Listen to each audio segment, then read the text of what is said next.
how can you think this differ from the United Nations, for example? Well, the United Nations is a treaty. It's not a government, right? It's a treaty of sovereign nations.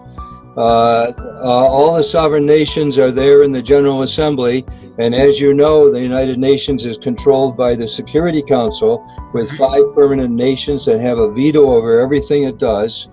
The United Nations has no authority to legislate laws for the common good of the earth and to enforce those laws. Okay. The UN Charter is a charter of sovereign nations. The Earth Constitution is a constitution for governing the earth. It sets up a world judiciary, a world executive branch, a world police, and a world ombudsman to protect human rights, right? So the UN is not a government, and it never was intended to be a government.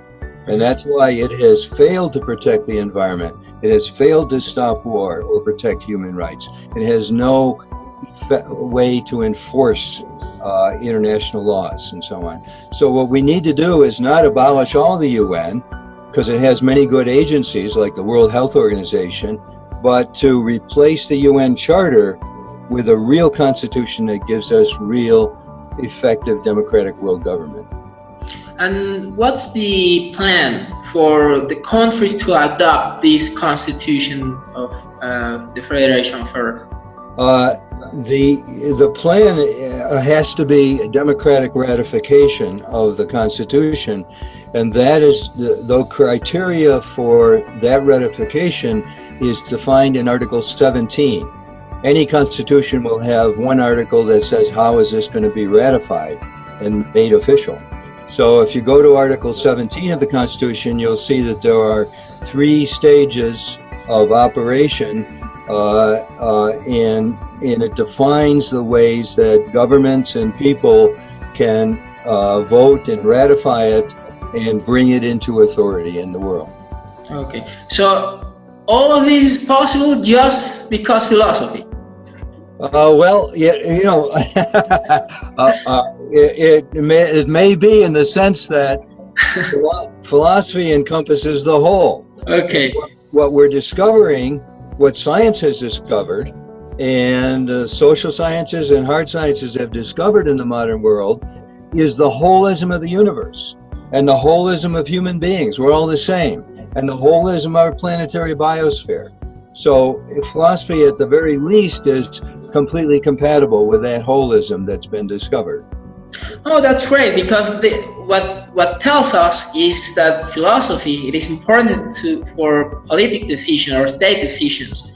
Yes. To unite humanity into a whole, as you said, and to improve relationship between humans.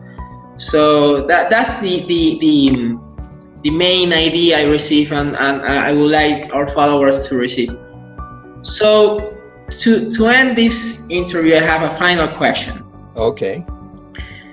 We all know, we already spoke about what philosophy is, how can philosophy help improve our way of living or to improve human relationship.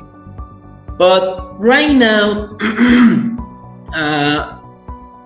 there are threats in our world. If you turn on the television, you turn on your PC, your computer, you're going to see threats everywhere. I have just received, I have received many of these videos, at least in some countries, that people are killing other people and they're recording that it is a sport. You know, I'm going to kill him and we're doing, that's fun. And people apparently like this type of things. So there are threats in our daily lives. What can you say to our followers? How can they reach out philosophy right now? And how can this understanding of philosophy help them to eliminate these threats in their daily lives? That's a big question. Philosophy includes a dimension of developing a critical understanding of society. Right? If we want to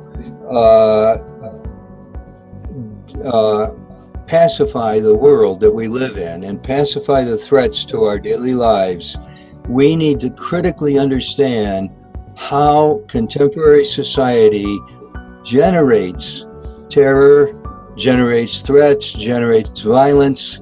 And we need to look beneath the surface of global capitalism, which has vast economic interests in war.